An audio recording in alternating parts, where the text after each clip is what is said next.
ఈరోజు ఈ press meet పెట్టడానికి ముఖ్య కారణం ఆడియన్స్కి థ్యాంక్స్ చెప్పుకోవాలని. తెలుగు ప్రజలందరికీ ఇదే పేరు పేరున చెప్తున్నా, మీ రుణం ఎలా తీర్చుకోవాలో నాకు తెలియట్లేదు. చాలా చాలా సపోర్ట్ చేశారు, చాలా చాలా లవ్ ఇచ్చారు ఈ సినిమాకి. నేను ఈ సినిమా ఇండస్ట్రీకి రాకముందు నడిపింది సాఫ్ట్వేర్ బిజినెస్ అండి. 10 ఏళ్ల క్రితం మేము ఐఐటి నుంచి గ్రాడ్యుయేట్ అయినప్పుడు 2 దారులు ఉన్నాయి మా ముందు. అమెరికాకి వెళ్ళి జాబ్ చేసుకోవాలా, లేకపోతే ఇక్కడే ఉండి దేశానికి ఏమైనా చేయాలా. కిషోర్ అన్నాడు, మనం వెళ్ళి జాబ్ చేసుకొని మనం సంపాదించడం కాదు, ఇక్కడ నలుగురికి ఉద్యోగాలు ఇవ్వాలి, మన ఎకానమీకి కాంట్రిబ్యూట్ చేయాలి, ఆర్థిక వ్యవస్థకు కాంట్రిబ్యూట్ చేయాలి అని.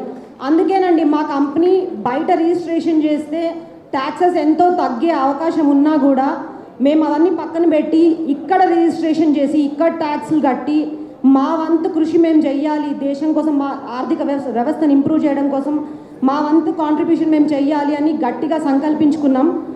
ఆ మంచి ఉద్దేశమే మమ్మల్ని గ్లోబల్ 1%లో నిలబెట్టింది.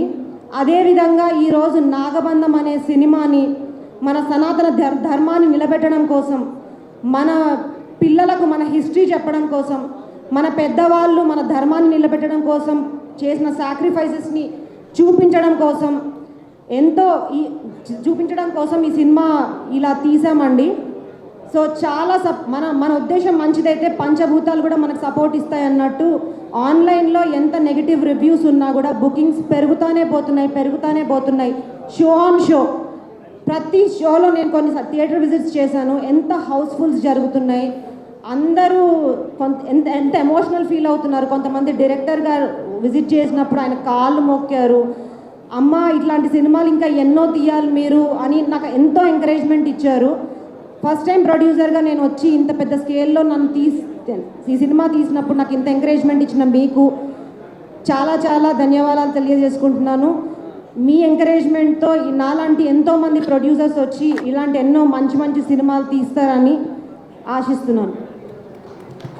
ఖచ్చితంగా మళ్ళీ not as a producer but this film is a visual spectacle అండి. హాలీవుడ్ స్టైల్లో తీసిన ఇండియన్ మైథలాజికల్ ఫిల్మ్. మళ్ళీ 10 ఏళ్లలో కూడా మనందరికి ఇట్లాంటి అవకాశం రాకపోవచ్చు. డెఫినెట్గా వెండితెర మీద మీరు ఒక్కసారైనా ఈ సినిమా చూడాలి అనేది నా విజ్ఞప్తి. ఖచ్చితంగా ఆ ఎక్స్పీరియన్స్ థియేటర్లో చేస్తేనే మీకు. అందరికీ నమస్కారం. ఇక్కడికి వచ్చిన మీడియా మిత్రులకు ఫ్రెండ్స్కి అందరికీ నమస్కారం. ఇది నా మొదటి చిత్రం. ఐ రెస్పెక్ట్ క్రిటిసిజం, రివ్యూస్ అందరికీ రెస్పెక్ట్, కానీ ultimate audience should speak. Audience review is a must.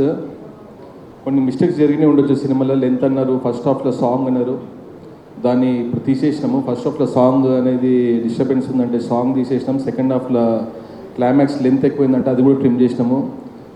ఎవరైతే జెన్యూన్ రివ్యూవర్స్ ఉన్నారో వాళ్ళని దృష్టిలో పెట్టుకుని ఇది చేసింది. కానీ కొన్ని పని కట్టుకొని ఇదే పని సినిమా రిలీజ్ కాకముందు రివ్యూ ఎట్లా ఇస్తారో నాకు కూడా తెలియదు. సినిమా 3వ తారీఖు రిలీజ్ అయితే సెకండ్ రోజు రివ్యూ స్టార్ట్ అయింది. అది కొంచెం షాకింగ్ ఉంది. అది ఎలా జరుగుతారో ఒకసారి మాకు కూడా చెప్తే ముందే సినిమా ఎలా తెలుసుకోవాలని. కానీ ఈ సినిమాకి ఒక 2.5 year జర్నీ. ప్రతి ఒక్కరి కష్టం చాలా ఉంది. Day and night కష్టపడ్డాము.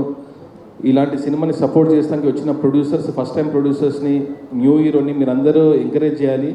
అది ఎంకరేజ్మెంట్ మీరు థియేటర్కి వెళ్ళి సినిమా చూసి మీ జెన్యూన్ ఫీడ్బ్యాక్ ఇస్తే మాకు ఎనర్జీ.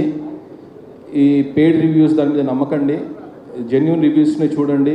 జెన్యూన్ ఆడియన్స్ పల్స్ని చూసేసి ఈ సినిమాని చూసేసి బ్లెస్ చేయండి. ఇంకా కథ విషయానికి వస్తే ఇదేదో ఫిక్షనల్ స్టోరీ కాదండి. ఆఫ్ఘాన్స్ అనేది ఇండియాకి వచ్చారు. 1747లో ఇండియాకి వచ్చి మధురైని మొత్తం డిస్ట్రాయ్ చేసిర్రు. అప్పుడు ఆదిశంకరాచారి ఏం చేసిందంటే ఒక నాగసాధులను అనేసి ఒక వర్గాన్ని సృష్టించి వాళ్ళతోనే మన ఇండియన్ టెంపుల్స్ని ప్రొటెక్ట్ ఎట్లా చేయాలో జరగడమైంది. ఇది హిస్టరీ. ఇది కల్పితమైన కథ కాదు, ఇది రియల్, మన ఫ్యాక్ట్.